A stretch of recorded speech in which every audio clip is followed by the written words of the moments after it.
Então, quando o anjo tocar as 3 trombetas, o homem, o que ele vai dizer? Ai, ai, ai. Ou seja, 4 mais 3. Esse é o conjunto das 7 trombetas, tá? Tudo isso aqui eu estou querendo mostrar, eu estou mostrando detalhadamente porque Deus está querendo nos comunicar. E eu vou revelar algo poderoso sobre o conjunto de 4 mais 3 e 3 mais 4. Segura aí. Quando o 7 aparece de 4 mais 3, igual nas parábolas, nos selos, nas trombetas, nós temos que saber que o número 4, aí agora eu vou ter que entrar no número 4. Ô, gente, estuda a numerologia aí. Ó, o número 4, quando que vocês iam entender que a parábola do tesouro escondido tinha que falar tudo isso aqui? Meu Deus do céu! Vocês já ouviram tudo isso daqui em um culto de ensino ou em uma igreja? Vocês já ouviram isso aqui que eu estou falando em uma escola teológica que pega diploma de MEC? Duvido. Eu duvido. Vocês comentam aí nos comentários se vocês já ouviram. Não, vocês não ouviram. Ó. Então, o que é o número 4? O 4 é o número do homem. Então, nós vemos que a Terra tem quantos cantos na Terra? Tem 4 cantos. Mas a Terra ela é redonda. Tá, mas por termo falado, sopra o Espírito nos 4 cantos da Terra. Tá mostrando de uma completude da Terra. É um fechamento, tá? É um fechamento. Então, o 4 é o número do homem, então nós vemos que a Terra tem 4 cantos. Já o número 3, daqui a pouco eu vou ter que falar tudo, já o número 3 é o número de Deus. Deus é triuno. Deus Pai, Deus Filho e Deus Espírito Santo. Então, quando vemos o 4 vindo antes do 3, significa, estou falando devagar, significa que o homem está indo para Deus. 4 é o número do homem, 3 é o número de Deus. Então, quando você vê um conjunto de 4 mais 3, é o homem indo para Deus. Isso significa o quê? Restauração. O homem está indo para Deus para ser o quê? Restaurado. Conseguiram compreender? Por isso que os 7 selos, as 7 trombetas, irão trazer o quê? Dor, sofrimento. Isso para que é? É para o homem se arrepender e ir para Deus. É por causa disso. Tá? Então agora, quando o número 3 vem antes do número 4, significa que o homem já passou de Deus. Ou seja, o homem está deixando Deus para trás. Significa degeneração. O homem está abandonando a Deus.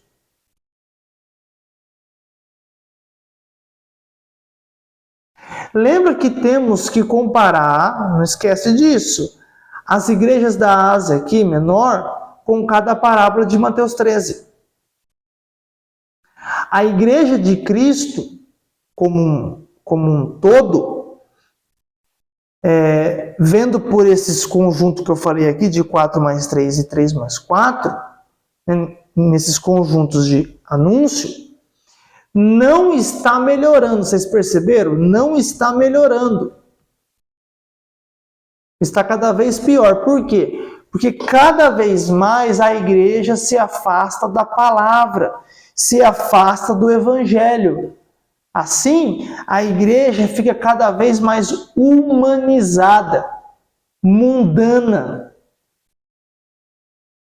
Só que Deus está querendo restaurar a igreja, assim como era no princípio.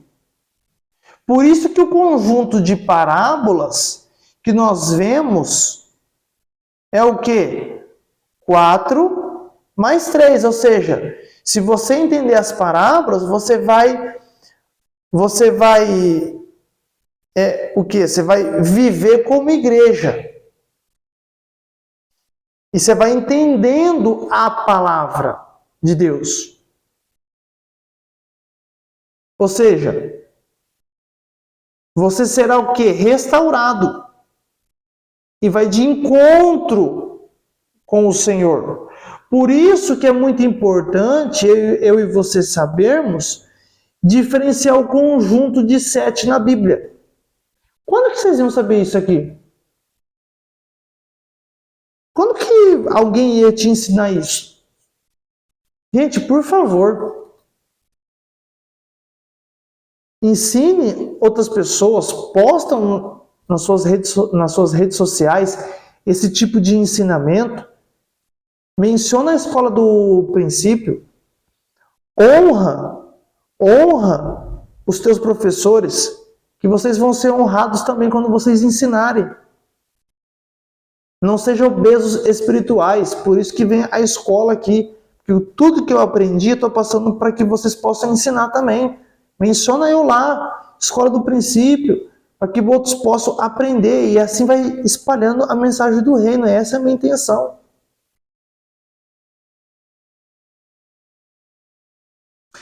Vamos lá. Então, vocês têm que entender que é muito importante vocês saberem esse conjunto, diferenciar o conjunto de 7, 4 mais 3 e 3 mais 4 na Bíblia, tá? Então, todas as vezes que apareceu o número 7 na Bíblia, tem que saber se é 4 mais 3 ou 3 mais 4. Já pensou vocês lerem a Bíblia e falam assim, ó, aqui é 4 mais 3, não, aqui é 3 mais 4. Quem está ouvindo fala, oxe, é matemática agora? Escola do princípio, ó, tem um irmão lá que ele é meio doido, rapaz. Ele ensinou a gente lá um conjunto de 4 mais 3, 3 mais 4, e faz sentido. Mas como assim? Vai lá, estuda lá. Então, tem que compreender. Você leu a Bíblia, tem que fazer a comparação. O que é 4 mais 3 e o que é 3 mais 4. Se está se aproximando ou se está se afastando de Deus. Por isso que as parábolas, lembra? São um conjunto de 4 mais 3. Por quê? Porque as parábolas do reino, elas estão restaurando a igreja para um propósito original. Então, nós vamos para a parábola agora do tesouro escondido. O louco Danilo, até agora eu vou ensinar a parábola do tesouro escondido. Aguentem aí, é para estudar. Então, nós vamos para a parábola do tesouro escondido. Essas últimas 3 parábolas aqui, Jesus vai falar diretamente para os discípulos. As 4 primeiras parábolas, Jesus falou o quê? Para a multidão. Agora, as 3 últimas aqui, vai falar diretamente para os discípulos. Diretamente para eles. Ou 44. Também o reino dos céus é semelhante a um tesouro escondido num campo que um homem achou e escondeu. E pelo gozo dele, vai vender tudo quanto tem e compra aquele campo.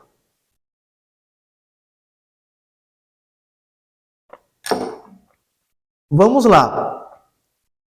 Nós temos que deixar a Bíblia interpretar a própria Bíblia. Vamos respirar fundo e vamos entender aqui. O campo na parábola é o mundo. Mateus 13, 38. O campo é o mundo. E nesse campo há um tesouro. É o que está dizendo. Ouro, prata e pedras preciosas. Nesse campo tem um tesouro escondido, mas pelo contexto da parábola, o homem não pode levar o tesouro, a menos que ele compre todo o campo. Essa parábola é muito linda. Quem é esse homem? Esse homem é Jesus Cristo. E lá em 1 Coríntios capítulo 3, versículo 9 a 12, eu vou ter que ler. Vamos lá, eu vou ter que ler, senão vocês não vão compreender. Ó. 1 Coríntios 3,9. Porque nós somos cooperadores de Deus, vós sois lavoura de Deus e edifício de Deus. Segundo a graça de Deus que me foi dada, lancei eu como sábio construtor o fundamento, e outro edifica sobre ele. Mas veja cada um como edifica sobre ele. Porque ninguém pode lançar outro fundamento além do que já está posto, que o qual é Jesus Cristo. E se alguém sobre este fundamento levantar um edifício de ouro, prata, pedras preciosas, madeira, feno e palha. Então, esse homem aqui é Jesus Cristo. Então, aqui em 1 Coríntios 3, nos dá uma informação sobre esse tesouro. Quando o apóstolo Paulo fala da edificação da igreja, ele vai falar desse tesouro. E nesse capítulo aqui, de 1 Coríntios, nós temos duas classes de materiais. Vocês viram aqui, ouro, prata e pedra preciosa, palha, madeira e feno. Tá? Os materiais aqui, palha, madeira e feno, nos fala de obras humanas, que se queima quando for colocada no fogo. Já o ouro, prata e pedra preciosa fala de tesouro, ou seja, quanto mais é colocado no fogo, mais puro fica. Nós estamos edificando uma casa para Deus. E os materiais que temos que usar é o quê? Ouro, prata e pedra preciosa. A igreja é a realidade do reino hoje. Mas haverá também a manifestação do reino. Quando que é? Quando Jesus Cristo voltar. Quando ele voltar, o que vai se manifestar é a nova Jerusalém celestial. Mas de que material que essa nova Jerusalém ela é feita? De que material? Apocalipse 21. Olha o versículo 17. Também mediu o seu muro, e era de 144 côvados, segundo a medida de homem, isto é, anjo. O muro era construído de jaspe, a cidade era de ouro puro, semelhante a um vidro límpido. Os fundamentos do muro da cidade estavam adornados de toda espécie de pedras preciosas. O primeiro fundamento era de jaspe, o segundo safiro, o terceiro calcedônio, o quarto de esmeralda, o quinto sardônica, o sexto sárdio, o sétimo crisólito, o oitavo berilo, o nono topázio, o décimo crisópraso, um décimo jacinto, duodécimo ametista. Enfim. Então perceba que não apareceu prata. Por que será? Ouro e pedra preciosa. Cadê a prata? É que nessa época não precisava mais, não precisará mais de prata. Nessa época aqui de Apocalipse 21, na Nova Jerusalém, não vai precisar de prata. Por que não vai precisar de prata? Porque a prata simboliza a redenção. Pegou? Não pegou? Deixa eu explicar melhor aqui. Hoje precisamos trabalhar com a redenção, não tem? Mas depois do milênio, não precisaremos ter a redenção. Por quê? Porque todos já foram redimidos, então não tem mais prata. Só que o ouro, ele aponta para Deus como divindade. As pedras preciosas apontam para o Espírito de Deus, o Espírito Santo. Estamos edificando uma casa para Deus. Hoje. E os materiais que estamos usando é ouro, prata e pedra preciosa. Porque hoje estamos pregando a redenção, a salvação do homem. E depois vem o quê? A pedra preciosa que simboliza o Espírito de Deus. Essa casa que estamos edificando será uma grande cidade. É ouro, é pedras preciosas, porque é um tesouro. Escute o que eu vou falar aqui. Onde está a igreja? Onde está a igreja? A igreja está no mundo. No mundo ela está. Ela está no campo, porque o campo é o mundo, é o que está no versículo 38 de Mateus 13. Desde quando Jesus sabe que a igreja está no campo, está no mundo? Desde antes da fundação do mundo.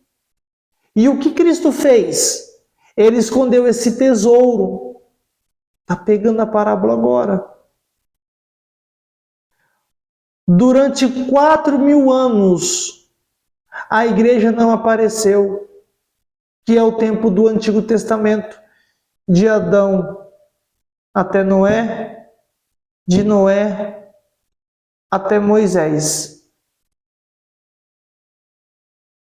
Aí de Moisés vai chegar até Cristo. Mas até Moisés morrer tudo. Então esse período são 4 milênios, são 4.000 anos. 4.000 anos a igreja não apareceu, que é todo o período do Antigo Testamento. Ela ficou onde? Escondida. Mas por que ficou escondida? Porque ele foi vender tudo o que ele tinha para voltar e comprar o campo, comprar o mundo. João 3,16. E Deus amou o mundo de tal maneira que deu seu Filho unigênito para que todo aquele que nele crê não pereça, mas tenha vida eterna. O que significa vender tudo o que tem? O que Jesus tinha? Ou o que o homem do campo tinha? A vida. Ele era Deus. Ele era Deus. Mas se esvaziou de si, de sua glória. Tornou-se homem e tudo o que ele tinha era vida. Ele se entregou. Para quê, Danilo? Para que o seu sangue ele pudesse comprar toda a terra, todo o cosmos, todo o mundo. Mas por que ele comprou toda a terra? Porque dentro dessa terra tem um tesouro todo precioso que interessa para ele.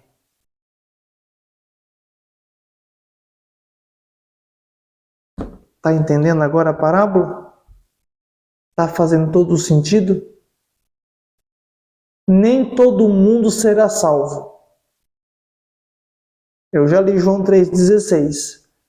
Porque Deus amou o mundo de tal maneira que deu seu Filho unigênito para que todo aquele que nele crê, não é todo mundo que nele crê, para que todo aquele que nele crê, não são todos que vão ser salvos. Alguns não vão crer nele. Por quê? E por que então Jesus teve que comprar toda a terra?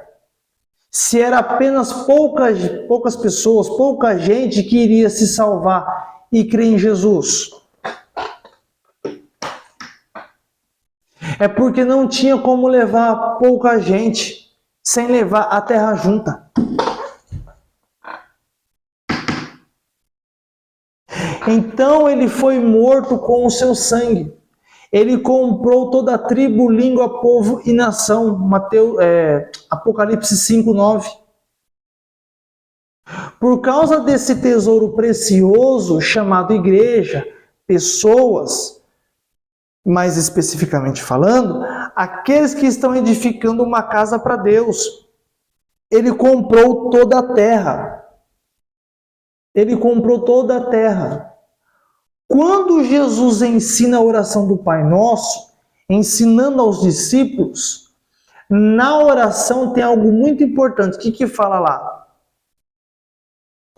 seja feita a tua vontade, assim na terra como ela é feita no céu. Ou seja, a vontade de Deus não está sendo feita na terra, porque a terra não pertencia a Deus. Quando o diabo tenta Jesus, na última tentação, o que o diabo vai falar para ele? Se você me adorar e se prostrar, lhe darei todos esses reinos da terra, porque a mim me foi dado.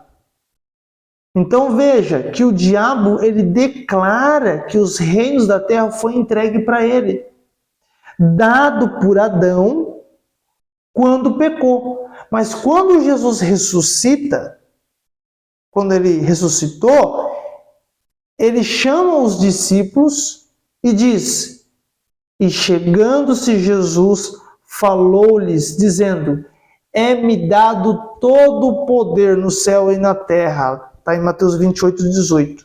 Ou seja, é como se Jesus estivesse dizendo que ele comprou toda essa terra. É isso que ele está dizendo, que ele comprou toda essa terra. Se alguém falasse para ele o motivo dele ter comprado, Jesus falaria abertamente que tem um tesouro precioso aqui nessa terra. Tem ouro e pedras preciosas que estão escondidas na terra. Resumindo a parábola, então, o campo é o mundo. O homem que achou o tesouro é Cristo. O tesouro é a igreja que está sendo edificada.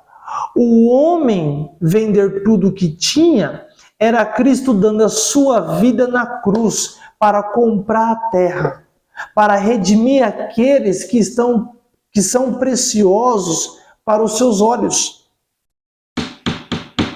Essa é a realidade do reino hoje, que daqui a pouco se transformará em manifestação. Quando? Quando a nova Jerusalém aparecer nos ares.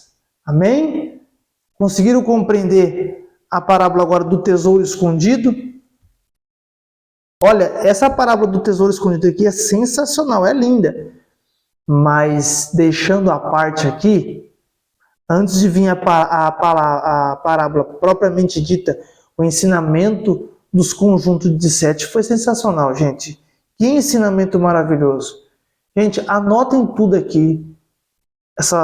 Essas parábolas, anotem, compreende, estuda de novo, anota, porque é de muita riqueza, de muito valor que vocês estão aprendendo aqui nas parábolas do reino, tá bom? E nós vamos para a próxima parábola, que é a parábola da pérola. Ah, essa parábola da pérola aqui é forte. Essa parábola da pérola aqui é muito boa. Nós vamos para a próxima aula aqui da parábola da pérola, tá bom? Deus abençoe, forte abraço e bora para a próxima aula. Até mais.